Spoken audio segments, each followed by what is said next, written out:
When Mark and Jane arrived in Edinburgh, they discovered that Mark had left his camera on the train. At the Lost and Found office, he has to fill in a lost property form. First, you have some time to look at questions 1 to 4.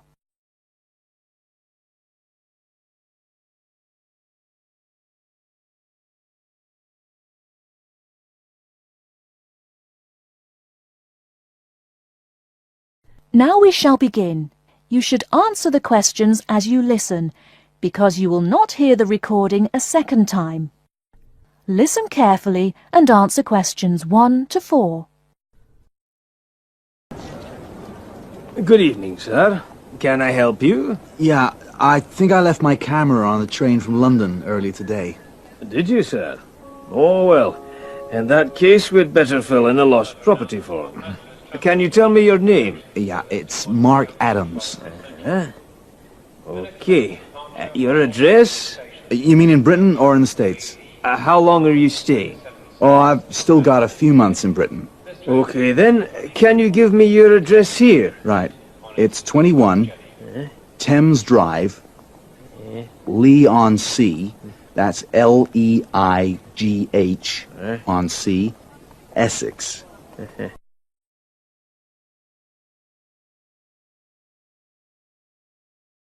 Before you hear the rest of the conversation, you have some time to look at questions 5 to 10.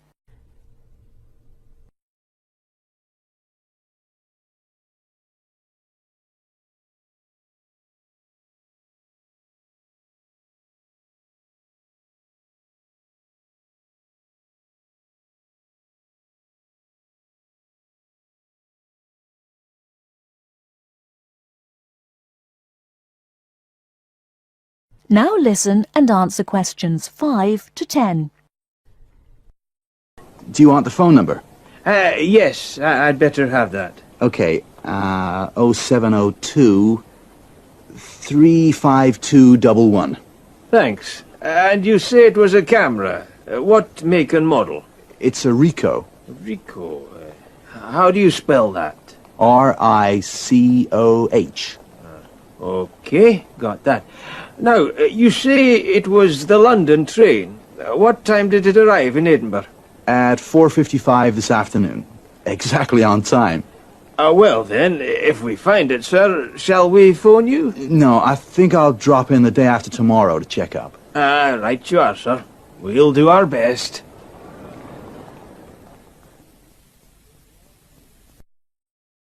That is the end of part 1. Now turns to part 2. Part 2. You are going to hear the director of the Leadership Council give his welcome address at a convention. First, you have some time to look at questions 11 to 15.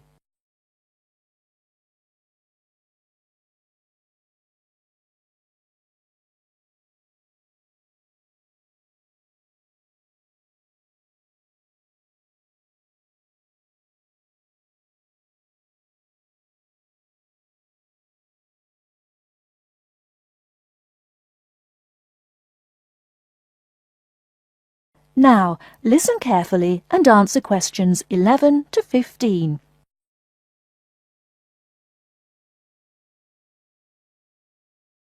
Ladies and gentlemen, can I have your attention, please? Please find your seats. Snacks will be available all day long. Thank you. Allow me to first introduce myself. I am Joe Steinke, Director of the Leadership Council.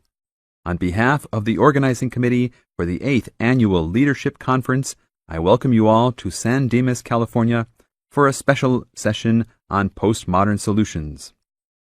We have people attending from as far away as Toronto, New York, and even the Bahamas. Frankly, I wish we had gone to you there. But we're very glad you're all here. Let me say further that this will be our largest conference yet.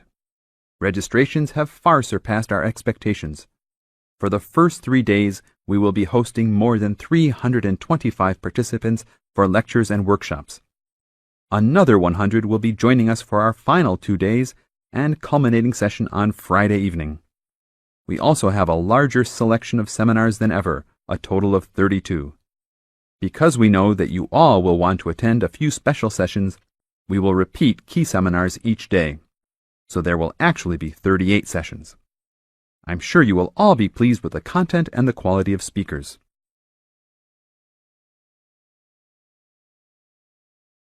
Before you hear the rest of the talk, you have some time to look at questions 16 to 20.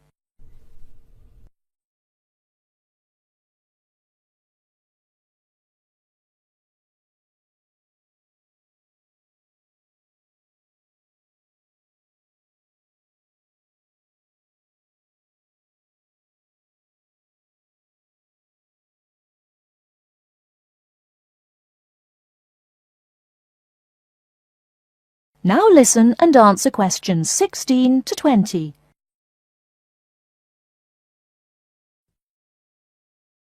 Now, for those who have opted not to take part in our bag lunches, there are a number of places nearby that we can recommend. We are located here in the Convention Center just across the street from the Harford Shopping Mall, and the place we most recommend is Vital's, which is just west across Queen Street on the opposite corner. Please be careful crossing both streets, however, as we don't want to lose any participants.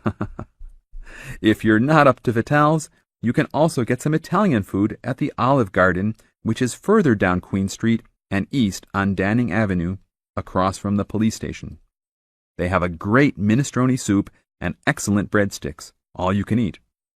On the other hand, if you want some good old American food, you can head to Fuddruckers for some big hamburgers or to the Cattle Company for some fat, juicy steak.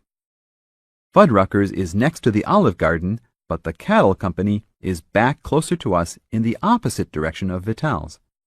Just go east out of the Convention Center across King Street.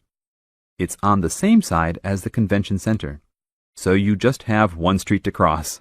Enjoy. But also, please make sure you are back for the afternoon sessions. These will always start at 1:30 p.m. That will give you an hour and a half for lunch each day. Sessions will be over each day at 5:30. Now, regarding the schedules we've printed out, there have been a couple of last-minute changes. The session titled New Leadership Strategies will no longer be held in Seminar Room 1, but in the main ballroom.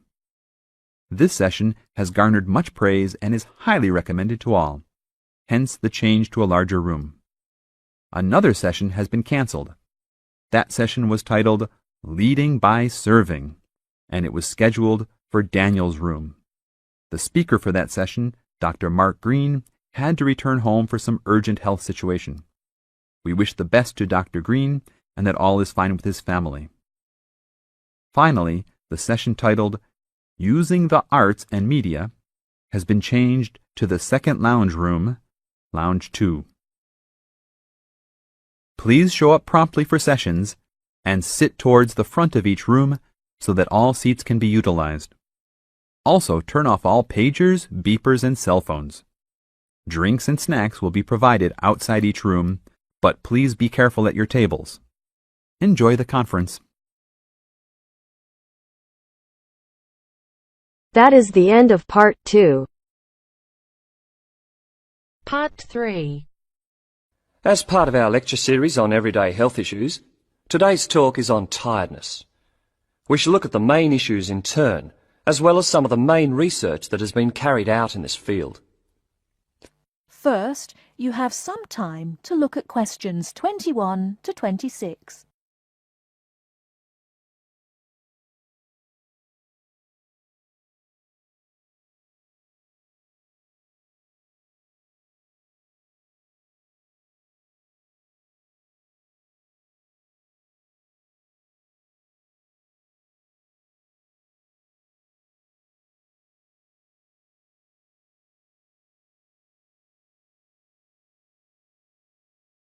Now listen carefully and answer questions 21 to 26.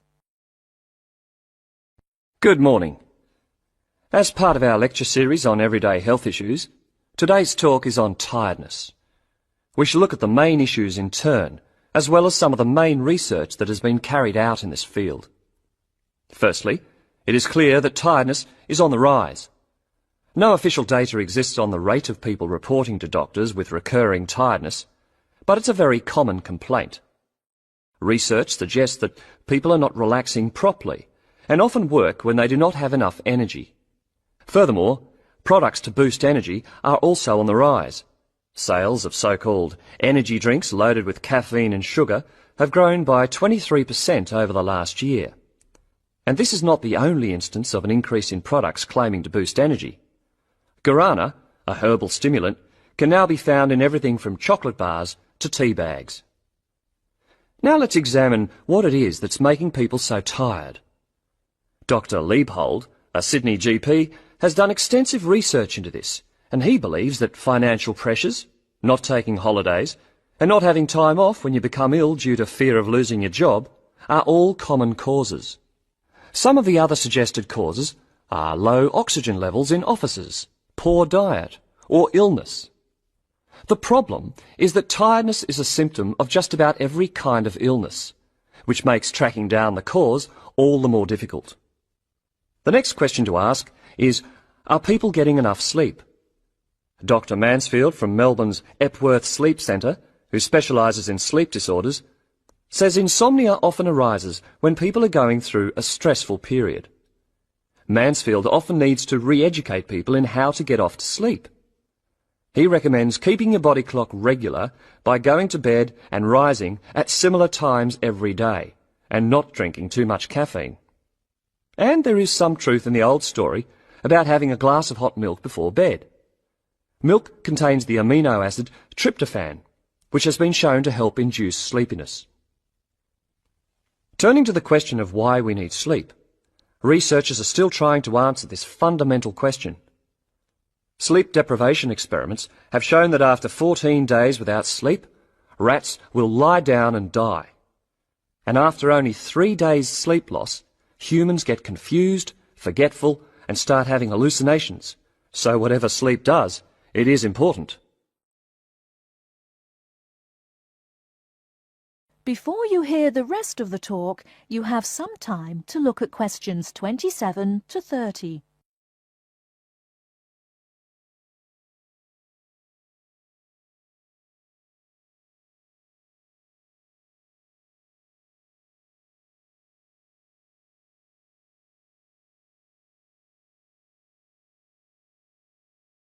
Now listen and answer questions 27 to 30.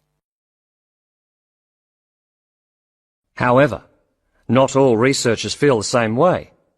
Trent Watson of the Dietitians Association is not convinced by McMahon's theory, explaining that our bodies don't really like to burn protein as a fuel, so it doesn't really contribute to energy levels. Carbohydrates, however, found in fruit, breads and pastas, are a more common fuel. Anyone following a rigidly high-protein diet with low carbohydrates, even if they are operating at low intensity during the day, could subject themselves to fatigue because they just don't have the carbohydrate stores, Watson says.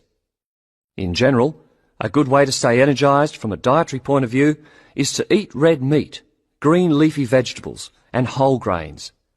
These foods give red blood cells the building blocks for optimum performance in their role of delivering oxygen to muscles. To sum up, tiredness is a health problem on the increase, and there continues to be much debate surrounding its causes and remedies. Now, if there are any questions, I'd be happy to answer them. That is the end of part 3. Now turns to part 4. Part 4. You'll hear a teacher talking about several British art galleries. First, you have some time to look at questions 31 to 33.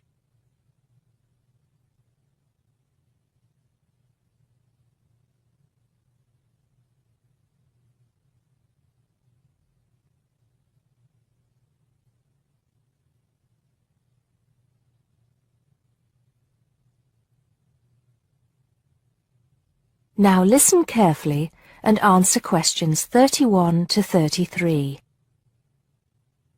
Good afternoon. Welcome to the first class of V100 Art and History. The objectives of the course, as you will have seen if you've taken a look at the syllabus, include familiarizing yourselves with the vocabulary and language of art, learning about the basic elements of art and design, and finally, discussing historical periods as they pertain to art. The course will also give you the opportunity to visit some of the many galleries and museums that Britain has to offer. So, having said that, I'd like to spend the rest of today's class talking about 4 of the more important galleries that we will be visiting in the coming year. As most of you already know, or at least I hope most of you know, there are 4 Tate galleries in all. To begin, I'd like to tell you a little bit about the Tate Modern. Tate Modern is located in a very busy part of London called the South Bank. It's close to 2 world-renowned tourist attractions, St. Paul's Cathedral and Shakespeare's Globe Theatre. Now, interestingly enough, Tate Modern is housed in what was a power station, built in several stages between 1947 and 1963.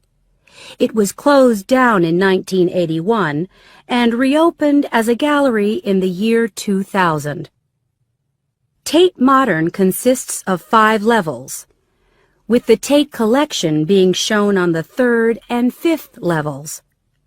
On level 2, the works of contemporary artists are exhibited, while level 4 is used for holding large temporary exhibitions. Since this museum opened, it has become a popular spot for both Londoners and tourists alike. And believe it or not, it doesn't cost anything to get in to see the collection displays. Before you hear the rest of the talk, now listen and answer questions 34 to 40. Now, the second gallery I'd like to talk about is Tate St. Ives, which is in Cornwall. It was built on the site of a gasworks, and it overlooks Porthmeor Beach. Tate St. Ives is housed in a 3-story building that was designed by the architects Evans and Shalliff.